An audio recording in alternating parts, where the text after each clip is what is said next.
So today I'm at the first city on the Trinity, Liberty, established in 1831 by Mexican land commissioner Jose Francisco Madero, originally named Villa de la Santísima Trinidad de la Libertad. William Barrett Travis, the commander of the Alamo, practiced law here. Mexican army officers captured at the Battle of San Jacinto were held prisoner nearby. Sam Houston practiced law in Liberty in the 1830s and 40s, and even maintained homes in the area. This town was an important port for trade during the steamboat era along the Trinity River.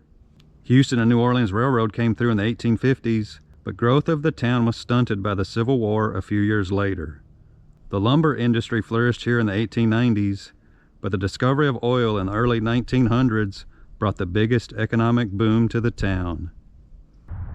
This is the Geraldine Humphreys Cultural Center, which houses the Humphreys Burson Theater, home to the Valley Players, a community theater group named after Kalita and Joe Burson, who helped organize this group back in 1953. Unfortunately, they died in a tragic plane crash in 1954. This building also houses an exact replica of the Liberty Bell in Philadelphia, though this one doesn't have a crack in it, using the same mold.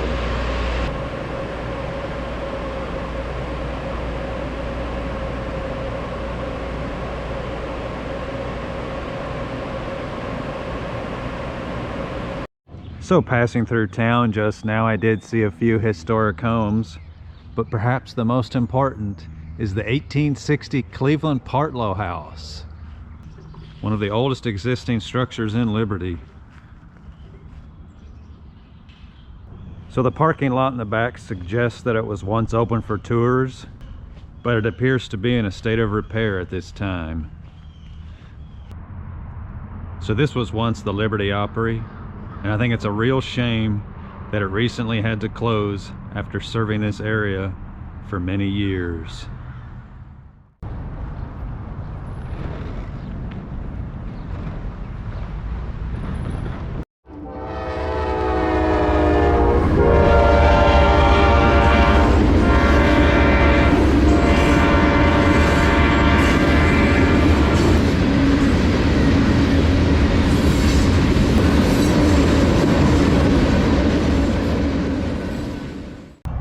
So right next to the old train depot is the historic 1928 Ott Hotel.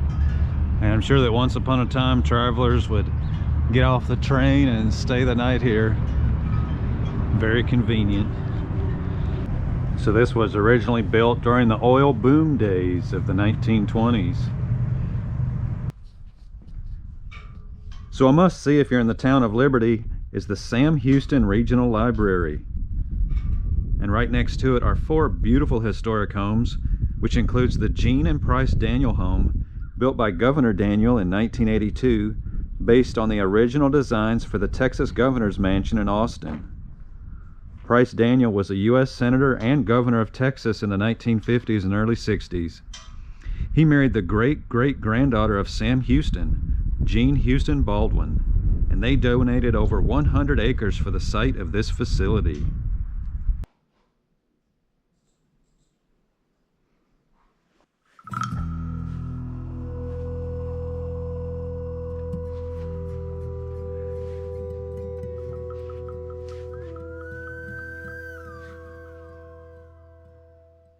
Here's a reproduction of a map of Texas made by Stephen Austin in 1829.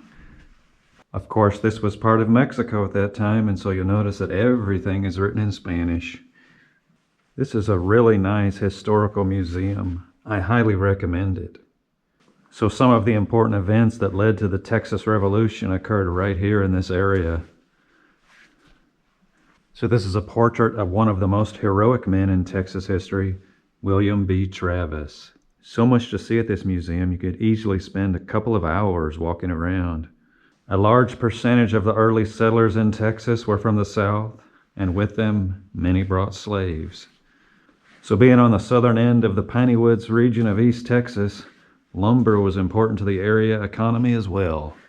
But of course, one of the greatest impacts on this area was the discovery of oil in the early 1900s. And it all started with Spindletop in 1901.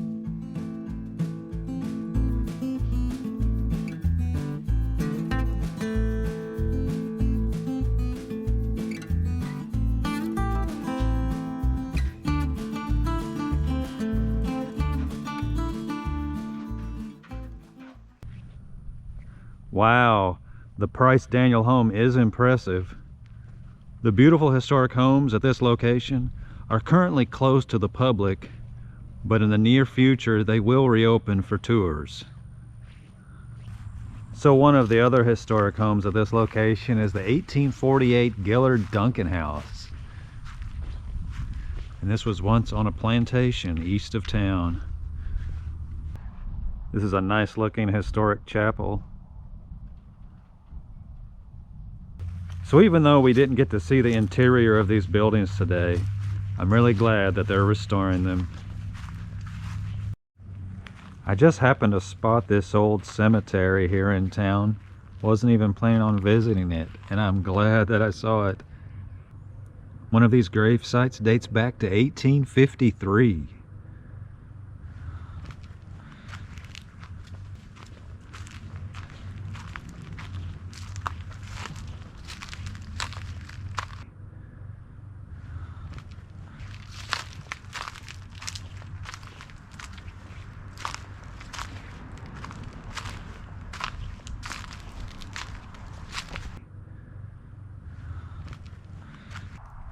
For those of you that like exploring nature, the Trinity River National Wildlife Refuge looks like a great option. Though the headquarters are closed today, we're going to check out one of the trailheads. So I'm here at Liberty Municipal Park, and branching off of a paved path is the Knobby Knees trailhead, which will take us into the interior of the Trinity River National Wildlife Refuge. So here's a really handy map for you. As I said before, we're going to go into the Knobby Knees area. We're at number 1 on this map right up here.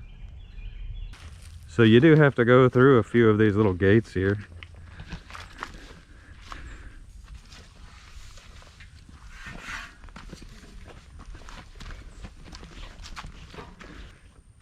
Pretty quickly you see how this trail got its name, Knobby Knees. Many bald cypress roots sticking up. Be careful, some of these are right in the middle of the trail. I must say, this is a pretty impressive spot just off the trail here. Wow.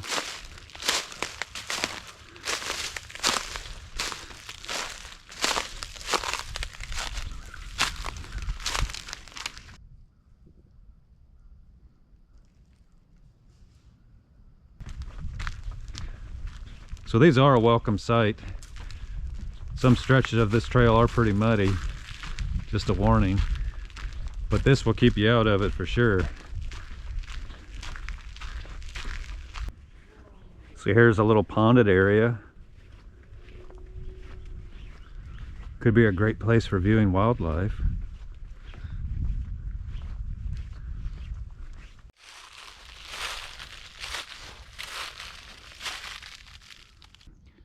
Personally, I prefer hiking bayou country in the winter because I'm sure in the summertime this place basically turns into a jungle.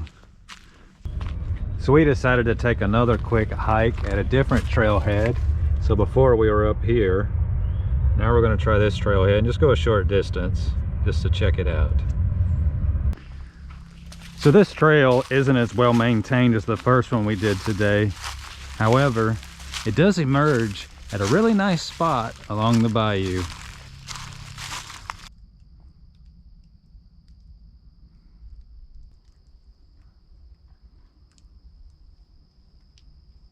And just another 100 yards or so further up, this is Twin Lake.